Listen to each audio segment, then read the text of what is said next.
The name of our project is, well, it has to do with our Acequia Association, ALGAA, or it stands for Alamos de los Gallegos Acequia Association. And we are located in the North Valley of Albuquerque. And there are about 100 half-acre properties. These are all private residences. And we're in a lot of neighborhoods where you would have an alley, between the backyards of houses. Instead of having an alley, what we have are irrigation ditches. And these irrigation ditches, they're labeled sublaterals 1 through 5, and they water off the Gallegos lateral that runs along parallel to the Alameda Drain along 2nd Street. The audience for this presentation are members of ALGAA and also partnering organizations, potential investors and funders, and also other municipal irrigation associations such as ours, within the Albuquerque metropolitan area. We'd like to go ahead and find out who those people are. Enrique knows some of them, but really, find out who those people are and see what their concerns are. And I do have the complete report here if you download it, and if you download the presentation. And I put it in an Excel spreadsheet format, which was a little easier for me, but it doesn't. It just puts things in a spreadsheet, and for some reason it doesn't want to open up. Let's see, maybe it'll open now. And to me, now maybe this is just me, but I can see things from topic over to goal, objective, climate impact, and just adaptation tactics and everything. So it's easy to go ahead and go along a string of objectives, requirements, monitoring approaches, and we can see how things map together. That's just a suggestion. It would be nice, I think, if the tool allowed us to go ahead and it does allow you to generate the report, but the report's in PDF format, I think. It would be nice if the tool that we've been using could generate a spreadsheet format as well. But that's just a comment. Anyway, our goals are resilience, environment, security, and rights.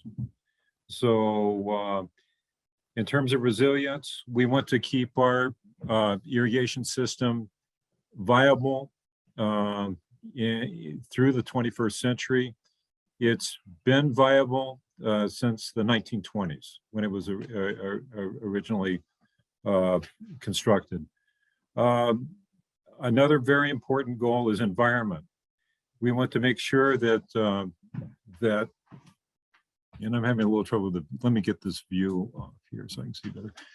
We are very concerned about transformers over our irrigation ditches, especially the transformers that contain PCB containing oils. On August the 15th, we had an incident where a transformer, as you can see down at the bottom here, actually was knocked down by a tree that was broken from a shear wind, and the transformer landed in our neighbor's backyard. In fact, they're over there right now, still trying to remediate the site and get the PCB oils out of there. That has prompted us to go ahead and identify other transformers within our irrigation association. And in October, we had another incident where, fortunately, this transformer didn't fall, but there was a short right above it because of a branch hitting a wire and causing a short. Security is another goal. We want to mitigate intrusion into our sublaterals by unauthorized persons. You can see in the little purple there, you can see our neighborhood, the ALGAA neighborhood, and it's right next to this new bike path that goes from Montaño all the way to Paseo del Norte. Another important goal is to prevent water right transfers from irrigators such as ourselves to private entities. Climate impacts. Climate impacts has been, our expected climate impacts have to do with lack of water and causing droughts, which could decrease delivery flow. Also related to climate change are intense storms, such as what we had here in August, these wind shear events where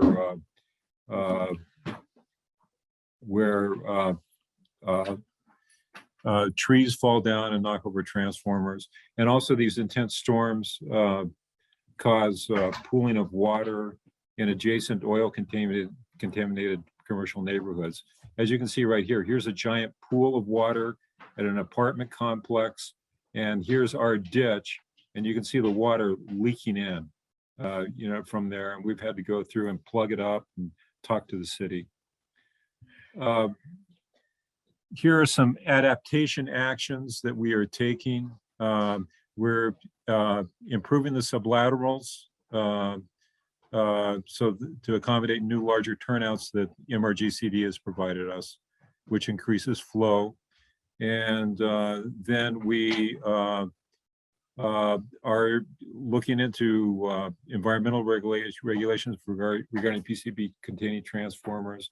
And then we're also promoting ALGAA as a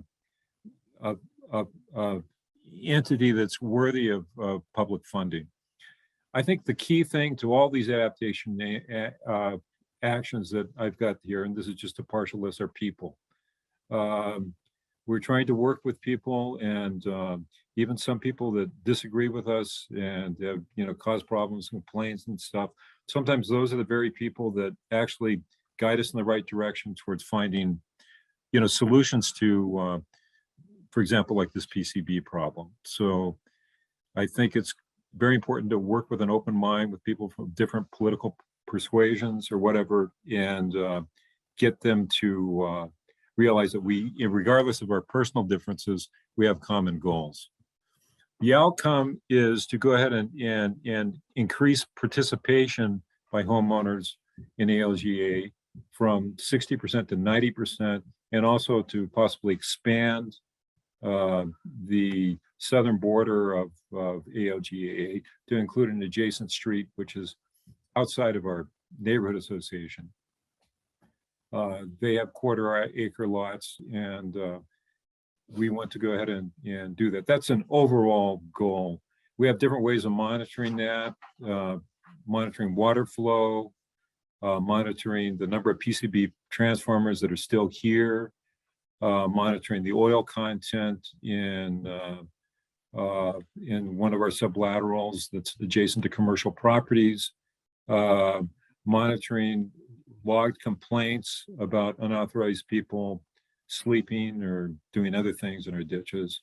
And also another important monitoring variable is keeping track of water transfers that actually are approved, and trying to come up with a way to go ahead and be aware of those when they're proposed, and to go ahead and put in opposition to them. I don't know exactly how I'm doing on time, but that in a nutshell is what we're up to.